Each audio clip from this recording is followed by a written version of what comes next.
Hello everyone, I'm John Evans. Welcome to another episode of One on One.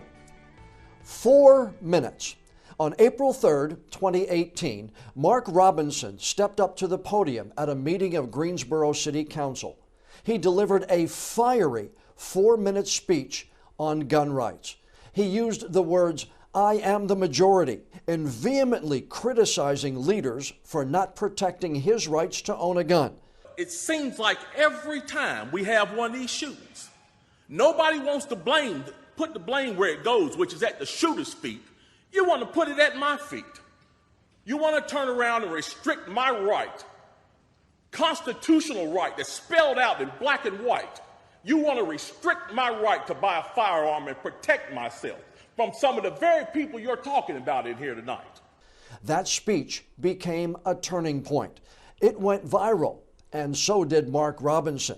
In less than 3 years, he went from factory worker to being elected as the first black lieutenant governor in North Carolina history. Robinson's political stature sure has changed, but the way he expresses himself has not. He is outspoken about his conservative beliefs and principles. In his new book, We Are the Majority, the lieutenant governor recalls how his life's experiences helped shape those values. Values that his supporters admire, but his critics dislike. Mr. Lieutenant Governor, nice to meet you. Thank you for taking the time. Thank you for having me here. It's a pleasure. Thank you for being here. As if you're not busy enough, you're Lieutenant Governor, you lead the state Senate, you're traveling across the country as a requested speaker, you're a husband, you're a dad, you're a grandfather. When did you find time to write a book about your life? Well, you know, we wrote this book as a manuscript. I wrote it with a friend of mine and shelved it for about a year. Mm-hmm. And then I had the chance to meet with a publisher, passed the manuscript to him. He liked it. He thought it would make a good book, so we fleshed it out a little more. And I get the rest, as I say, I guess, is history. Why was it so important for you to put your life and your beliefs down on the printed word? I write little 30-second snippets all day. Mm-hmm. Anybody that can put a book's worth of material together has my respect. Why was it so important for you to do it? I think one of the things that I'm most concerned about is making sure that you tell your own story. And we wanted to make sure that we told our own story. We didn't want anyone else to tell our story for us. We didn't want people to speculate about who we were or where we came from. We wanted to put it down in our own words, so to speak, and let people know exactly who we are, where we came from, and what we believe. So we did no better way to do that than by writing a book. That's your words, it's your responsibility, right? Absolutely. That's the way it is. You share a lot of stories about your childhood in Greensboro, yes. Growing up in poverty, a father who abused your mother. You have 9 siblings. Yes. What type of reaction did you get from family members as you're sharing family stories and what many may have thought were family secrets? They were all for it, and I can tell you why. Okay. One of the reasons why I feel like we came through the trauma that we came through on the other side and are healthy, well-adjusted adults is because we had each other. Mm-hmm. And this was never something that we hid, never something that we didn't talk about. In fact, I believe our therapy came from us sitting around as children and as young adults and as older adults now, talking to each other and talking about those things and working through them and seeking to understand them. I think that close family bond that we've had and that ability to be able to talk about those things that we witnessed helped us to heal from those things. And so they were all for it. In fact, they were very much in favor of it. Is there a person who helped shape your life and your future the most, maybe a father figure after your father passed? Who might that person be that you look back and say, had it not been for X, had it not been for Y, I might not be where I am today? It's definitely my mom. It's definitely my mom. My mom faced a Herculean task after my dad died. My dad was the authority figure in our house. He took care of everything. And my mom had never worked outside of the home. When my father passed, I was around 12 years old. Mm-hmm. She still had 5 children in the house. And my mom could have easily just gone welfare and been one of those people who depend on the government to take care of our house, but she didn't. My mom went to work as a custodian. And watching my mom go to work, and not only watching her go to work, but watching her go to work and actually make our lives better because she went to work, made a huge impact on me. And so I definitely count her as the person that may had the most influence on me. You talk about the first paycheck she got going to McDonald's. Oh, absolutely. Being the best day that you can remember. Oh, absolutely. It was. And that was the hallmark of my mom. My mom always put her children first at every point in her life. And again, made a huge impact on me. And I've always sought to do that as a father myself, to put my family, my wife, my children first before myself. Is your mother still with us? She is not. We lost her in 2016. She did not get to see any of this, but sometimes I think she may be a little responsible for it. If you're as close to your, it sounds to me like you were very close to your mom. Yes. In a way that I was close to my father.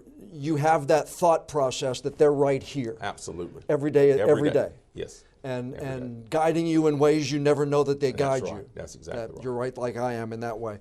You write about getting married, having children, things going very well. Yes. While you worked at Klossner Manufacturing, and then the textile industry got hit hard, jobs started to leave. I get the sense that as you put everything down, the success, almost losing your home, you talk about decisions that you made. Yes. I get the sense that you want to say, look, if you made mistakes like I did, Yes. you can work hard Yes. and improve your standing just like I did. Absolutely. Absolutely. That's why we tell this story and are not ashamed to tell this story. And I did lose my home, and we did go through financial trouble. But the one thing that I've realized is this: that's a story that's shared by so many North Carolinians. So many North Carolinians have walked in my shoes, and I've walked in their shoes. And the one thing that we understand is this: one of the things that make this state and this nation so great is that you can bounce back from those things that happen to you. As long as you continue to work hard, continue to apply principles in your life, you can succeed, even after failing many times. We see many of our most prominent people in history. They failed, then finally they succeeded. And so failure is just one of those things that comes in life. And I really encourage people not to be ashamed of their failures, but to learn from them and move forward, and you can eventually win. Do you ever sit back and think where your life would be had you not decided to go to the Greensboro City Council meeting that night? Do you think, would you still be general manager of a pizza store? Would you be doing something else? Because, we all come to that fork in the road. We make those decisions, but every once in a while it's kind of interesting to think back, if we'd veered left instead of right, where you'd be. Yeah, I think about that often. I think that I probably would be somewhere teaching in a classroom right now, because that was my goal. I was working full-time, going to school full-time. The goal was to be a history professor at the college level. So I suppose that I may have become a history professor at that point, but who knows?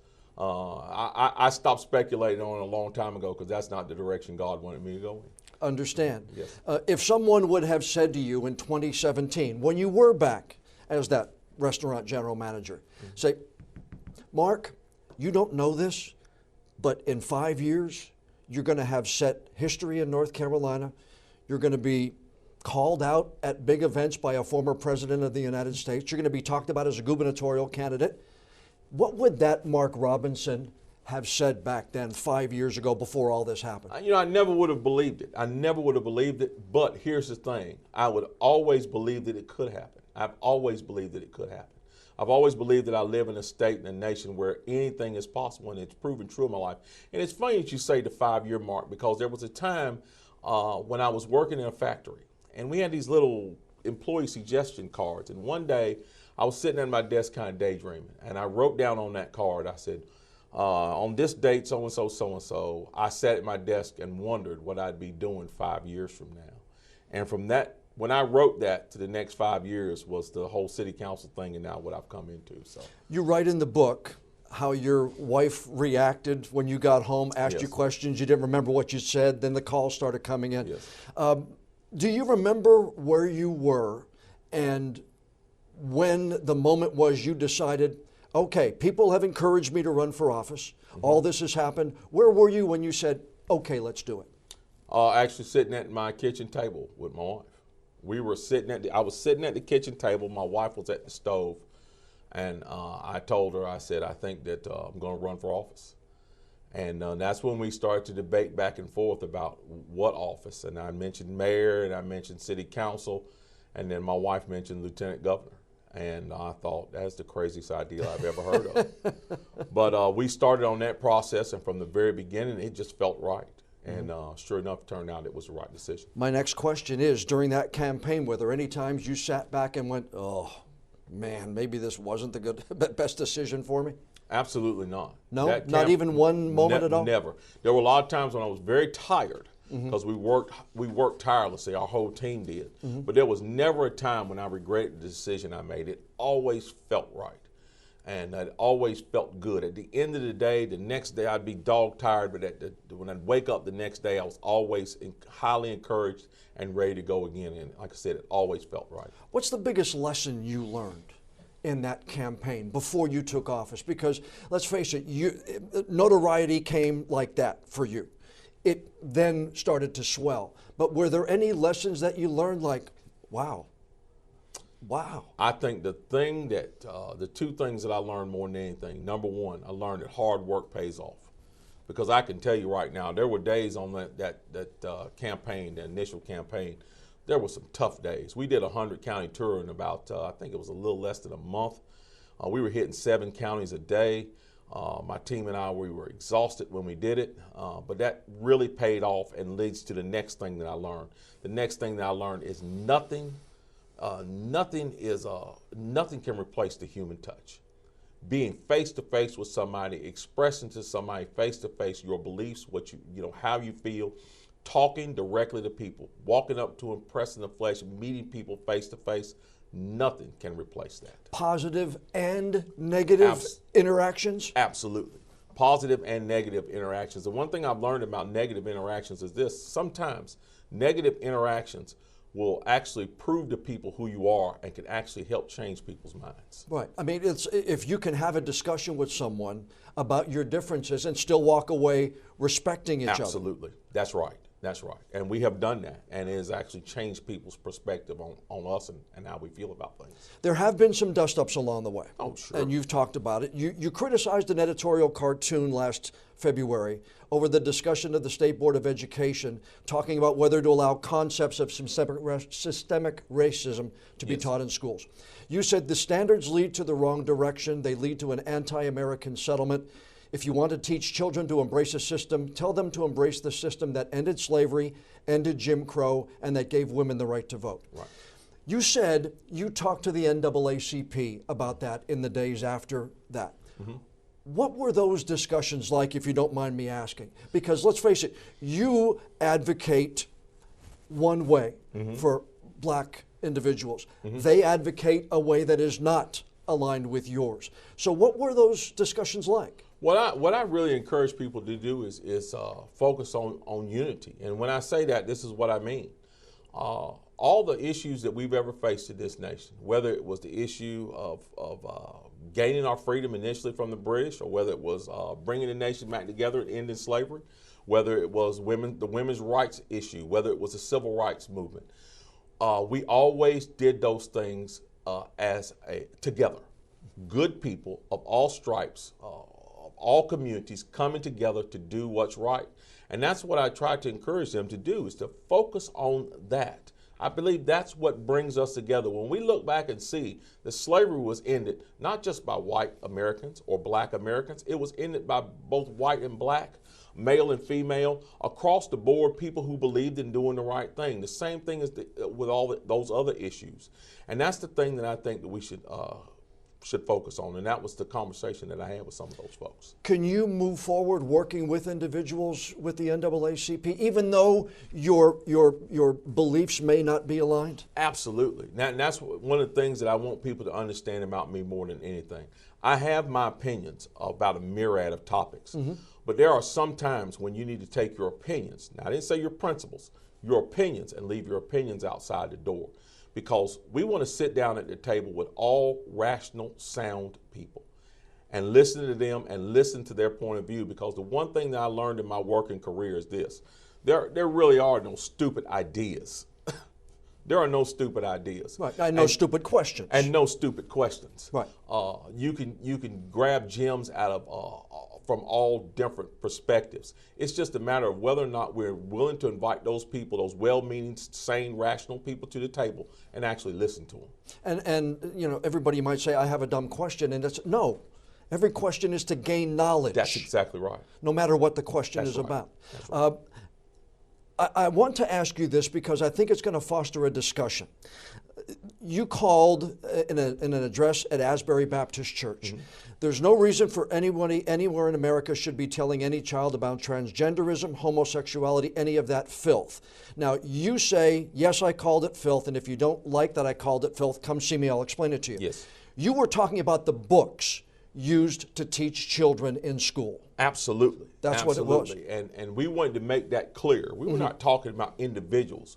We were talking about the presentation to minor children of pornographic images in our schools. We had something called the Facts Task Force where we uncovered these incidents of what we call indoctrination in our schools, sexualization of our children in school, and we ran into a lot of this stuff. And we were eagerly wanting to present this stuff to the public. And we were making plans to do so. It just so happens that this coincided with that same time. Mm-hmm. And when it happened, I was ready to show people exactly what I was talking to. And coincidentally, we did. We showed these images on the porch of our office to the television cameras. And oddly enough, when the television reporters put it on television, they blurred the images out, which was quite striking to me. Well, there are some images you can't show on television. Absolutely. Though. Okay. Right. But so you're saying that was making your point. That's making my point. If you can't show it on TV, why are we presenting it to our children in schools? Okay. When do you think children should learn about those issues? And I've heard somebody else ask you this question, and you say after we teach them to read or write. But is there an age? Is there a maturity level when you think they should learn about homosexuality and transgenderism and those issues? To be quite honest with you, I think those are issues that need to be taught at home. Okay. If parents wish to teach their children about those things, they need to teach them at home. I don't think the public school is the place for that. I think the public school is there, number one, to teach children how to read, write, and do mathematics. Number two is to prepare them for life outside the school. And when I say life outside the school, that means giving them the skills that they need in order to be able to build a life for themselves. Now, those social skills and those social topics about homosexuality or about any of those other things, sure, there's a place for that. But I believe that lies with the parents at home.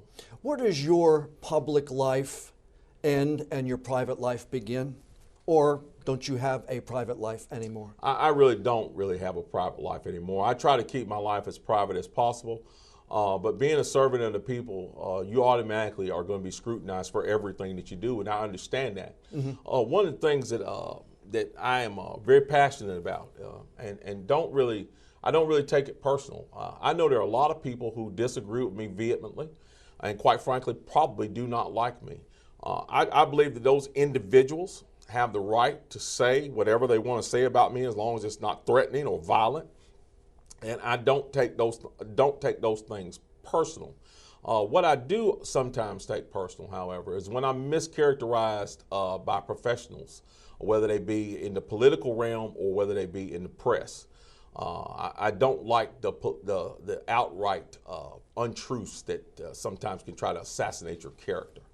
And those are the things. Such as? Well, to give you a great example. I don't want to pick on any one media company or whatever, but an example. I'll give you a great example. Okay. Was characterized in the newspaper as a Ku Klux Klansman once. That's the editorial cartoon. Right, as an editorial cartoon characterizing both myself and a Native American member of the state school board as a Ku Klux Klansman because we're against the tenets of CRT.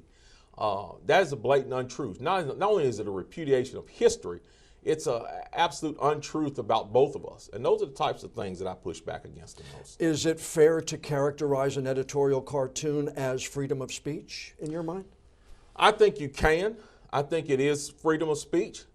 But I think when a news agency prides itself on being professional and prides itself on being fair and balanced, I think they need to take a hard look at the things that they present in their publications. The reason I asked you about your public life and your private life is you said you will fight for all people in North Carolina, Yes. gay, transgender, every individual's rights. Yes. But when someone who may be gay, someone who may be transgender, hears the lieutenant governor speaking some of the things that you have talked about, being openly opposed, your personal beliefs, do you see where they might have an issue in thinking that he is going to fight for me when I need him? Absolutely, and the one thing that I want to assure everybody of is this, and I challenge people to this too. There's never been a time when I have championed any type of legislation or any type of law that I believe would take away the constitutional rights of anyone in this state or in this nation. There's a big difference between my religious opinion that I'm entitled to under the Constitution and my ability to be able to govern. When it comes to governance, there are some opinions that I'm going to have to leave outside the door. And the reason being is this: we live in a republic, a constitutional republic. We don't live in a theocracy. And while I allow my morals and my principles and my religious principles to guide my thinking, there are going to be times when I'm not going to be able to do that on a legal basis. When it comes to the Constitution, if I'm going to serve in this role, I'm going to have to follow the Constitution. And I'm going to have to follow it for everybody, no matter what. You even said that during your Greensboro speech. Yes. You said, I'll lay down my arms and follow the law, and then you continued on. Right, so right. It seemed to me like you even had that belief even back then. I do, and to a point. I mean, I'll give you a great example. There was a lady in Kentucky once, I believe it was Kentucky, they legalized gay marriage. I think she was the Register of Deeds, and it was her job to issue these licenses. She refused to do so, and many conservatives cheered when she did that. I didn't, and here's why. Because it was her job to issue those licenses. This is not your time to be anyone's pastor or anyone's pundit. Your job is to issue marriage licenses. In that case, you have two choices. You can issue the licenses or resign. And I think you make a stronger statement in your faith and what you believe by resigning than you do standing in front of the law. Resign, go be a person who will fight against that law if you think it's not just or think it's not right. But don't stand in that seat that you've been placed in, and don't stand in front of the law. Do your job. As the General Assembly comes back next year, as you continue to be the head of the state Senate, what would you like to see happen, if anything, to North Carolina's abortion law? The very first thing we need to do is sit down and have a conversation. Before we move forward on any legislation on abortion, we have got to sit down and have a long, healthy conversation. When I say a conversation, I don't mean with people who we agree with. We've got to sit down and talk to the people that disagree with us. And we've got to listen to all the ideas that they have. We've got to really digest that before we move forward, because government to me is separated in two sections. You have the legislative side and you have the service side. Service side is DOT, DMV, all those agencies. Those places should move quickly and efficiently, and we should make sure that they move quickly and as efficiently as possible. But the legislative side should be slow and deliberate. Why? Because when we move slow and deliberate, we take everything into consideration and we make sure that we don't make hasty decisions based on emotion. We cannot do that. We have got to make the right decisions on these crucial points. For somebody then to say, Mark Robinson is a conservative, he's come out and said he doesn't believe in abortion, to say that they believe you will want abortions made illegal, no exceptions, is wrong right now, correct? Absolutely. I would say that's wrong. That is my personal opinion. That is my personal opinion. But my personal opinion is not the only opinion in the state. We've got to have that conversation first. I desperately want to protect the lives of the unborn. But let me say this. Okay. I've come to the realization of this. No matter what kind of law you pass in this state, if we ban all abortions and tell everyone you can't have an abortion in North Carolina, people in North Carolina are still going to have abortions. They're going to move. They're going to go to some other state. They'll go to Atlanta, Georgia. They'll go to Virginia, wherever they have to go. I believe the way that we combat abortion in this state is by making the state baby friendly. What do I mean by that? Building an economy, an education system, a public safety system, a system that says you want to have your baby in North Carolina. If we're going to be pro-life while that child is in the womb, we have to be pro-life after that child is born. And that calls for a change of heart and a change of thinking. You came out with a video. You and your wife came out with a video. Yes. After it came out that you had had an abortion in your family. Remembering back to when you made that decision, yes. Does that give you pause to talk about other individuals who may be going through that same decision-making process? It actually encourages me to discourage them to have it, because it's very painful.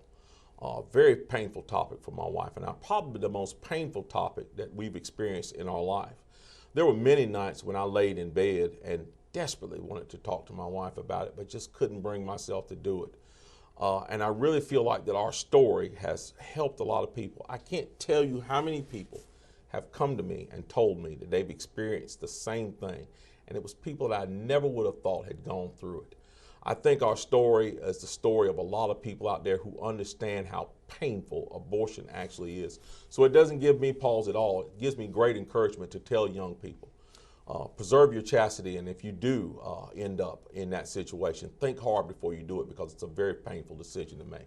Do you give others the respect to have that same decision, though, that they should make the decision rather than politicians in Raleigh? Again, that's a very tough thing for me to say because of that. And it's a very tough issue all the way around. It touches on so many things. It touches on our Constitution. It touches on religion. It touches on so many things. And that's why I'm so determined to sit down and have these long conversations and before we make these decisions, because we don't want to make any hasty decisions simply based on our own beliefs. We need to listen to everybody. Who keeps Mark Robinson in check? I've covered rallies where thousands of people have cheered for you. I've heard the former president of the United States call you up, have you stand up. You've got a ton of support. You've got a ton of criticism, but that comes with the office on a national scale and statewide scale. But who keeps Mark from getting maybe a little too big for his britches, as my grandmother used to say? That would be my wife when she tells me to take out the trash. Yeah, my wife keeps me grounded. My family, they keep me grounded. We have, in our family, we're always joshing each other and kidding each other and, pulling each other's chains, so to speak. Right. So my family keeps me grounded. And I tell you what else keeps me grounded, too, remembering where I came from. I don't ever want to forget where I came from. I believe if I ever forget where I came from, I'll forget where I'm going. If your wife is like mine, she makes sure that you know that you've got to take out the trash, That's empty right. the dishwasher, do everything else you need to do like every other husband should do. That's exactly right. If you want people to come away with one message from We Are the Majority, what do you want it to be? I want them to know that the important things in life are family, how important family is. Gosh, like I said, I think if it wasn't for the closeness of our family, I think the things that we saw growing up would have affected us much differently. So the closest of family and family support. And the second thing would be to encourage each other. The reason I became politically aware, and part of the reason why I think that I was put on this track, this political track, was because a friend of mine challenged me to think better, to think for myself. And that's very important for us to do, is to encourage each other. And then the final thing, of course, is always speak up and speak your mind for what you believe in. Who was your friend? Who was that friend? His name is Wayne Campbell. He's actually my best friend in life. Met him I was in the 4th grade when we met, and we've been friends ever since. Did you call Wayne after the election? Do you talk on a regular basis? I talk to him all the time. Yes, sir. Yes, sir. And what does he say? Oh, he's just thrilled as he can be. Thrilled as he can be. Shocked the same way I am, but he's just as thrilled as he can be. Well, once again, the book is We Are the Majority. It is Mark Robinson's life. It is his beliefs. Are you going to run for governor in 2024? That remains to be seen, but the possibilities look pretty good. When will you make that decision? Not until after the midterms. Not until after the midterms. Yes, sir. Lieutenant Governor Robinson, thank you so much for coming in. Thank you, Thanks sir. for joining us for the One-on-One podcast. And I'm sure we'll talk to you again on down the road. You got it. Yes, sir. Thank you so much. A big thank you to North Carolina's Lieutenant Governor Mark Robinson for taking time to come in for our podcast interview to talk about his book, We Are the Majority, and about the issues that will likely come up when North Carolina's General Assembly reconvenes next year. If you'd like to learn more about the Lieutenant Governor, his personal website is markrobinson4nc.com, and his official website as Lieutenant Governor is ltgov.nc.gov.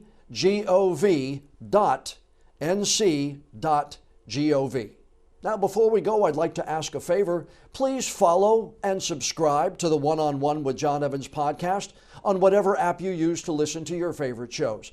And if you would be so kind, please leave us a rating or a review. We love to hear what you think about our interviews, good or bad. And the more feedback we get from friends like you, the higher we'll be listed on the apps, the better chance we'll have of bringing in even more new listeners. I'm John Evans. Thanks once again for joining us for this episode of One on One.